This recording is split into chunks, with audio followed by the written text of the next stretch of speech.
It's a nice cool morning here at the pond. The fish are going crazy. I think they really like the new water hyacinth. I'm not sure why. Maybe goldfish eat them, I'm not sure. Anyway, this morning, since it's cool out, I was thinking about finally dealing with this. Right now, back up a little bit here. My path comes along here, and then as you can see, I'm growing a path made of creeping thyme, but my air hose for my aerator crosses right over this area. Kind of annoying. It's been like this for a while. Didn't really think much of it. I mean, I knew I was going to deal with it eventually. I just didn't know what. But I've come up with a plan. And here's our cat Schrodinger in the way, as usual. So I think what I do is cut the hose shorter so that my actual presser sits in this area where all the weeds are, which I'll probably clear out. And the cat will probably just watch as cats do. That way it'll be a lot shorter. And then I'll dig a little trench. Not like a deep trench or anything, but I got a little pickaxe, just deep enough to bury a eccentric cable, because obviously that one is a little short to reach all the way over here. So let's get started. Alright, so I got my shallow trench here. Doesn't have to be very deep. I just need it to be under the surface, so a couple inches maybe. Not super long. I only got like a 15-foot cable. It's not very far. I figure I'll put it over here.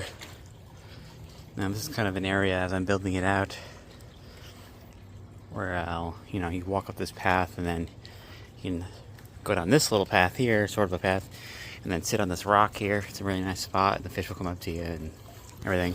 So I think having it right here, I think would be good. And then if I don't like it, I can always pivot it over to here. It wouldn't that be a big deal. I'll make sure to leave it a little extra. I don't know. I'll keep playing around with it. But now we gotta wait until the last minute here to turn off my air. Not that I really, I have a waterfall, so it's not like it's gonna be dead or anything. And it would, even if all the water stopped moving, it would take a while before anything bad effects happened from not having any oxygen. But best to keep it as little time as possible, just because. Alright, so let's get this cable buried, or whatever the next step is. Maybe I'll move the thing first. Actually, I'll get the cable buried first, yes. Alright, be right back.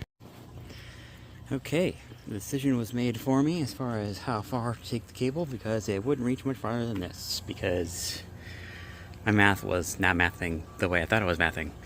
That's okay, it happens. Because I measured in a straight line, and I thought, oh, I'll just add a few feet at the end to account for the actual path it would take, and it turns out it leads to about right where that is right there. Even though I thought it might actually reach all the way to here. Now, it doesn't really matter, because I could technically have it plugged in over here,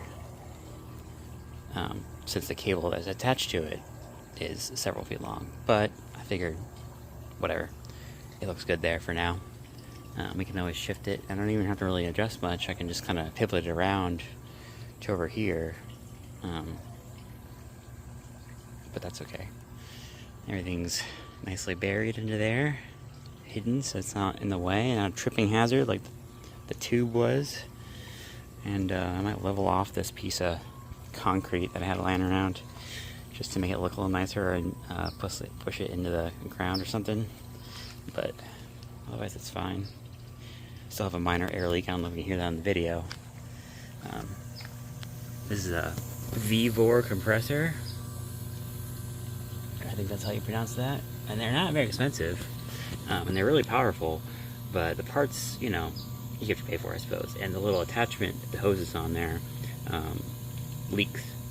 I put some plumber's tape on it, and It helped a little bit, but I think I might just get some silicone sealant and like put it all around there and then seal it up one of these days so that it totally stays out of that.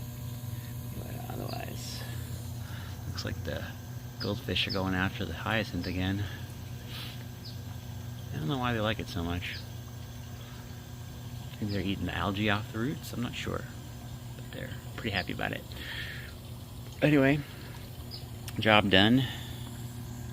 I think it'll look pretty good, especially once, you know, the sprinkler goes off again, and it'll probably just erase this line that you can kind of see here, but even then it's already kind of disappeared. So, and I might wrap this up a little nicer, seal it in another way. I mean, this is an outdoor rated cable, so it should be okay. But we won't get any more rain until, you know, late fall. So we'll see what happens. Maybe I'll wrap some tape around it, or get like a attachment. I'm sure they have these like enclosure things you can just place around attachments like this. I'm sure they make them because, you know, people do this stuff all the time for Christmas lights every year. So I would think that that would already exist as a product. But for now, we're good. And yeah, I'll no longer be stepping over or tripping over the hose every time I walk over here. See you later.